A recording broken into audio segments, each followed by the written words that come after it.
साबायखर बावहरनाय थादों। दिनै बे 2024 मायथाइनि नैबे जोबथा अक्ट'खालि दिनै इउपिपिएल पार्टीनि बरिगाव प्राइमारिनि आंखौ जि आफादगिरि बिबानावहाय दायित्व होबाय आरो दिनै आं बे आंनि दायित्वखौ मोननानै आं गावनो माने रंजानाय मोनाखै। थारमाने आं एसे सिन्ता नांदों बोरैहाय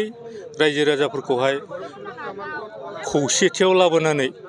माबोरै मावलांगोन आं बेखौ गिदिर सिन्ता खालामदों। आरो जिथु आं दा दायित्व मोनबाय आं हाजासे गावनि वार्कारफोरखौहाय लोगो लानानैहाय आं बेखौ पार्टीखौ सिगाङाव लांनो थाखाय आं आवगायनो थाखाय आं गोख्रोङै नाजागोन आरो मावलांगोन जाहाथे इयुनाव जोंनि बे इउपिपिएल हान्जाया नैबे 25 मायथाइ जिथु इलेक्सन दं बेयाव देरहासार जानानै जों जे रायजोनि थाखाय मोजां खामानि मावनायाव बाहागो लालांनो हागोन। बिनि थाखाय आं जागायजेननायनिफ्राय आंनि जेसेबां टार्म्स थागोन बेसेबांहालागै आं गोसो मोदोम जिउ होनानैहाय मावलांनो थाखाय आं नाजागोन आरोखि। खुलुमबाय। दिनै 2024 मायथाइनि जोबथा सान 31 डिसेम्बर आरो गाबोन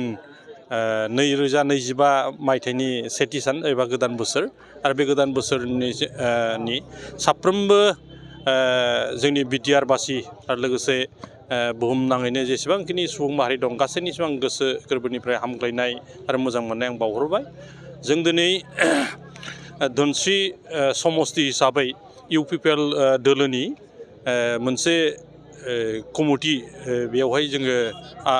आफाद जुथुमदोंमोन आरो बेहाय जाहैबाय स्पेसियेलि जोंनि आइजो गांखं आरो लोगोसे लाइमोन गांखं बिनि पुर्नांग भाबे जोङो आफाद जों दाना लादों आरो लोगोसेयै जोंनियाव गासै प्राइमारि बडि हिसाबै माने 13 प्राइमारि दं आरो बे 13 प्राइमारिनिबो जों दिनै सम्पुर्ण भाबे फुरा जोङो कमिटि जोङो दाना लानो हाबाय आरो बे दाना लानो हानायजों लोगोसे जोङो खोब गोजोननाय मोनदों आरो जाय बिथांमोना दिनै गोदानै बिबान मोनबाय गोदान गोजाम गासै माने जोंनि मावथिफोरखौ लोगो नांनानै जों जि प्राइमारि कमिटि लोगोसे अमेन आरो इयुथ जोङो आफाद दानानै लानो हाबाय। बिथांमोननि टिमा खोब मोजां जादों आरो फैबाय थानाय 2025 मायथाइयाव बिथांमोना मोजाङै मोजां खामानि मावनो हागोन बेखौ जोङो आसा खालामनो हादों। मानो होनोबा जेसेबांखिनि दा जोंनि प्राइमारि कमिटि आरो इयुथ आरो अमेन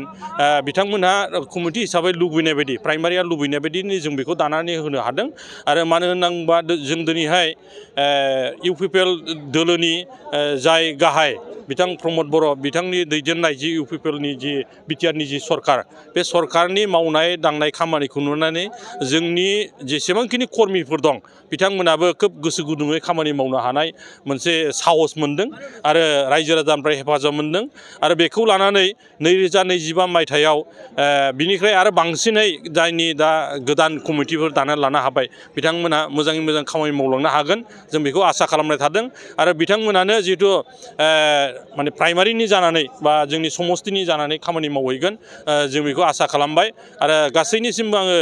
गोदान बोसोरनि 2025 मायथाइनि आङो हामग्लायनाय मोजां मोननाय अननाय गासैनिसिम आं जासिहरबाय। गोजोन्थों।